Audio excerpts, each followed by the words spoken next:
ನಮ್ಮ ಮಗುನ ನಮಗೆ ಉಳಿಸ್ಕೊಡಿ. ನಾವು 10 ವರ್ಷ ಆದಮೇಲೆ ತುಂಬ ದೇವರುಗಳನ್ನು, ತುಂಬ ಡಾಕ್ಟ್ರುಗಳನ್ನು ಕನ್ಸಲ್ಟ್ ಮಾಡಿ ಹುಟ್ಟಿದಂಥ ಮಗು ಸರಿದು.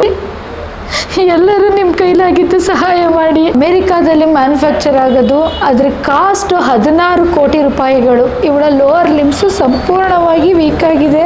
ಯಾವುದನ್ನು ಮಾಡೋಕ್ಕೆ ಇವ್ರ ಕೈಲಿ ಸಾಧ್ಯ ಸರ್. ಅವ್ರು ಹೇಳಿರೋದು ಅದೇ, ಪರ್ಯಾಯ 16 ಕೋಟಿ ಆಗಿಲ್ಲ ಅಂದರೆ ಲೈಫ್ ಟೈಮು ನೀವು 6 ಲಕ್ಷದ್ದು ಸಿರಪ್ ಕೊಡಿಸ್ತಾ ಇರಬೇಕು.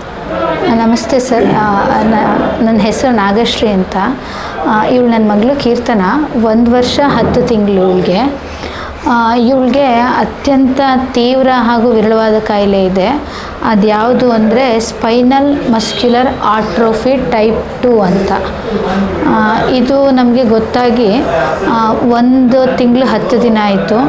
ಸುಮಾರು ಒಂದು 8 ತಿಂಗಳಿಂದ ಕಂಟಿನ್ಯೂ ಆಗಿ ನಾವು ಎಲ್ಲ ಆಸ್ಪತ್ರೆಗಳಲ್ಲೂ ಇದಕ್ಕೆ ಏನಾಗಿರ್ಬೋದು ಅಂತ JSS ಹಾಸ್ಪಿಟಲಲ್ಲಿ, ಇಂದಿರಾ ಗಾಂಧಿ ಹಾಸ್ಪಿಟಲ್ಲು, ನಿಮಾನ್ಸ್ ಹಾಸ್ಪಿಟಲೆಲ್ಲ ಒಂದೊಂದೇ ಸ್ಟೆಪ್ ಬೈ ಸ್ಟೆಪ್ಪು ಡಯಾಗ್ನೋಸ್ ಮಾಡಿಸ್ತಾ ಹೋದ್ವಿ.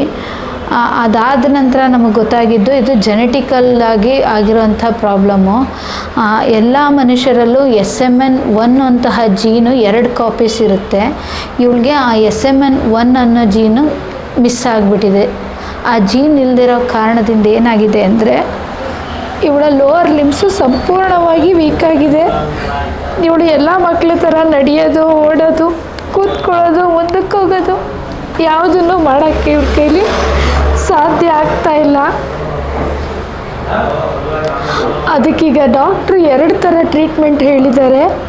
ಅಂದರೆ ಒಂದು, ಯಾವ ಜೀನ್ ಮಿಸ್ ಆಗಿದೆಯೋ ಅದೇ ಜೀನನ್ನು ಜೀನ್ ಥೆರಪಿ ಮೂಲಕ ವೈರಸ್ಸಲ್ಲಿ ಇನ್ಸರ್ಟ್ ಮಾಡಿ ಇಂಜೆಕ್ಷನ್ ಕೊಡಿಸೋದು. ಆ ಇಂಜೆಕ್ಷನ್ ಹೆಸರು ಝೋಲ್ಜೆನ್ಸ್ಮಾ ಅಂತ. ಅದು ಅಮೇರಿಕಾದಲ್ಲಿ ಮ್ಯಾನುಫ್ಯಾಕ್ಚರ್ ಆಗೋದು. ಅದ್ರ ಕಾಸ್ಟು 16 ಕೋಟಿ ರೂಪಾಯಿಗಳು. ಅದು ಬಿಟ್ಟರೆ ಇವ್ರಿಗೆ ಒಂದು ಓರಲ್ ಮೆಡಿಕೇಷನ್ ಹೇಳಿದ್ದಾರೆ. ಅದು ಇವಳು ಬದುಕಿರೋವರೆಗೂ ಪ್ರತಿದಿನವೂ ಕೊಡಬೇಕು. ಇಂಜೆಕ್ಷನ್ ಆದರೆ ಒನ್ಸ್ ಇನ್ ಲೈಫ್ ಟೈಮು. ಈ ಓರಲ್ ಸಿರಪ್ ಆದರೆ ಇವಳು ಜೀವಂತ ಇರೋವರೆಗೂ ಕೊಡಬೇಕು. ಆ ಇಂಜೆಕ್ಷನ್ನು ಹೆಸರು ರೆಸಿಡಿಪಾಮ್ ಅಂತ. ಅದು 20 ದಿನಕ್ಕೆ ಬರುತ್ತೆ ಸರ್. ಇವಳಿರೋ ವೆಯ್ಟಿಗೆ ಅವಳಿಗೆ 20 ದಿನಕ್ಕೆ ಈಗ ಬರುತ್ತೆ. ಅದ್ರದ್ದು ಕಾಸ್ಟು 6,06,000 ರೂಪಾಯಿ ಒಂದು ಬಾಟಲ್ಗೆ ಸರ್. ಹಾಗಾಗಿ ನಾವು ಎಲ್ಲರಲ್ಲಿ ಏನು ವಿನಂತಿ ಮಾಡ್ಕೋತಿದ್ದೀವಿ ಅಂದರೆ, ದಯವಿಟ್ಟು ನಮ್ಮ ಮಗುನ ನಿಮ್ಮ ಕೈಲಾಗಿ ಸಹಾಯ ಮಾಡಿ, ನಮ್ಮ ಮಗುನ ನಮಗೆ ಉಳಿಸ್ಕೊಡಿ. ಎಲ್ಲರೂ ನಿಮ್ಮ ಕೈಲಾಗಿದ್ದು ಸಹಾಯ ಮಾಡಿ ಅಂತ ಈ ಚಾನೆಲ್ ಮೂಲಕ ತಮ್ಮಲ್ಲಿ ಕೇಳ್ಕೊಳ್ಳೋಕ್ಕೆ ಇಷ್ಟಪಡ್ತಾ ಇದ್ದೀನಿ. 16 ಕೋಟಿ ರೂಪಾಯಿ. 16 ಕೋಟಿ ಒಂದು ಸಿರಪ್ ಬಾಟಲ್ಗೆ 6,06,000 ರೂಪಾಯಿ. ಅದು ಪ್ರತಿದಿನ ಕೊಡಿಸ್ಲೇಬೇಕಂತ ಸಿರಪ್ಪು ಸರ್. ಇದು ಕೊಡಿಸ್ಲಿಲ್ಲ ಅಂದರೆ ನಮಗೆ ಮೇಲ್ನೋಟಕ್ಕೆ ಇವಳು ಚೆನ್ನಾಗಿರಂಗೆ ಕಾಣ್ತಾಳೆ ಸರ್. ಈಗ ಇವಳು ಹುಟ್ಟಿದ, ಈಗ ನೀವೇ ನೋಡಿದ್ರೆ ಇವಳನ್ನ ಏನು ಪ್ರಾಬ್ಲಮ್ ಇಲ್ಲ ಮಗುಗೆ ಅಂತ ಅನಿಸುತ್ತೆ.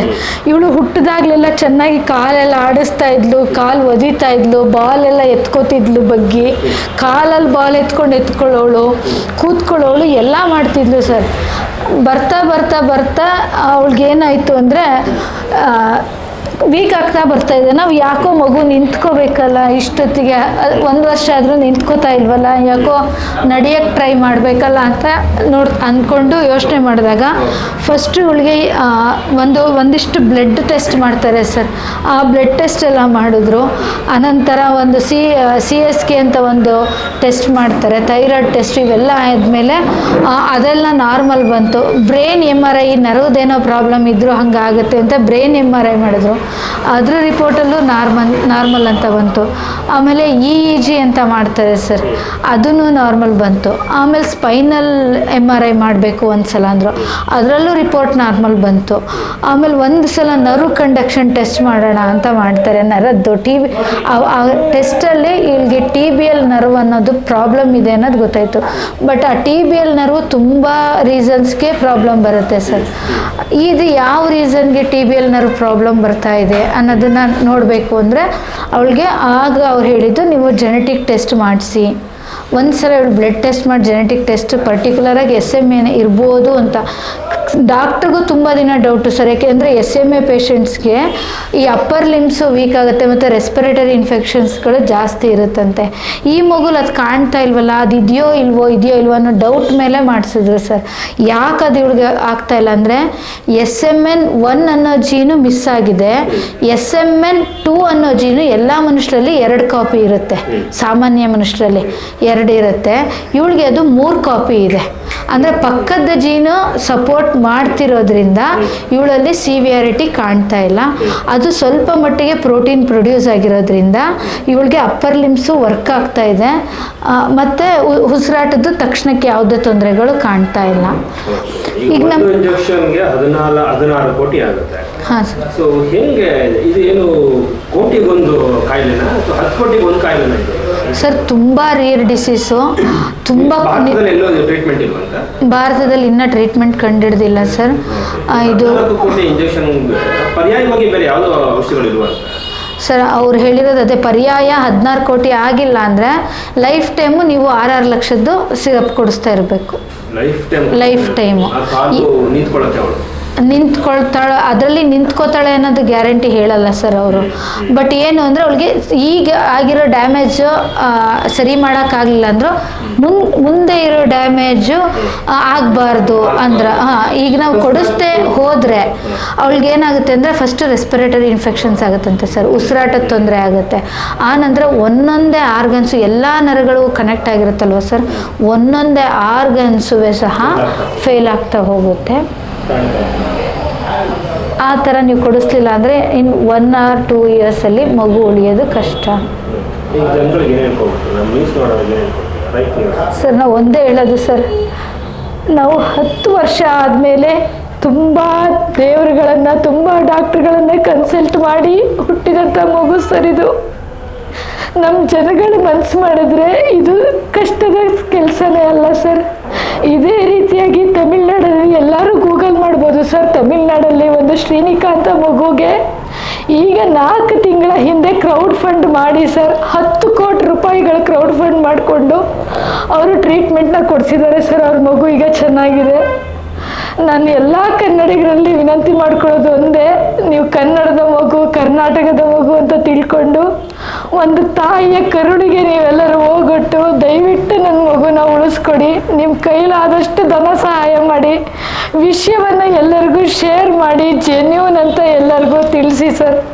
ಇಷ್ಟೇ ಸರ್ ನಾನು ನಿಮ್ಮಲ್ಲಿ ಕೇಳ್ಕೊಡೋದು ಸರ್. 9980690234 ಮತ್ತು ನಮ್ಮ ಹಸ್ಬೆಂಡ್ ನಂಬರು 9901262206. ಸರ್ 10 ವರ್ಷ ಆದಮೇಲೆ ಸರ್ ಮಕ್ಕಳಾಗಿರೋದು. ಇಲ್ಲ ಸರ್, ಇನ್ನು ಮುಂದೆ ಮಕ್ಕಳು ಮಾಡಿಕೊಂಡು ಇದೇ ಥರ ಸಮಸ್ಯೆ ಆಗುತ್ತೆ ಅಂತ ಹೇಳಿದ್ದಾರೆ. ಸೊ ನಮಗಿರೋದು ಒಂದೇ ದಾರಿ ಸರ್, ಈ ಮಗುನ ಉಳಿಸ್ಕೋಬೇಕು.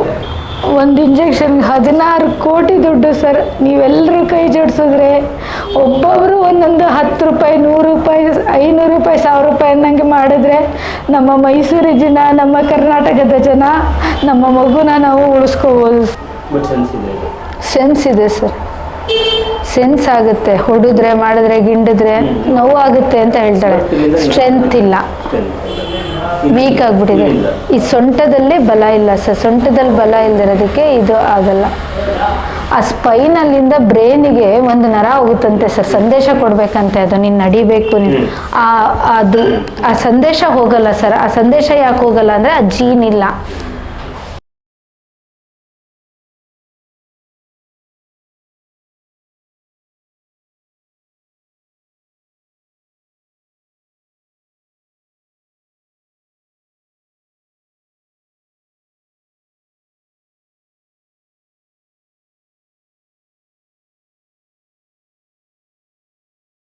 ಇದು ರೈಟ್ ನ್ಯೂಸ್.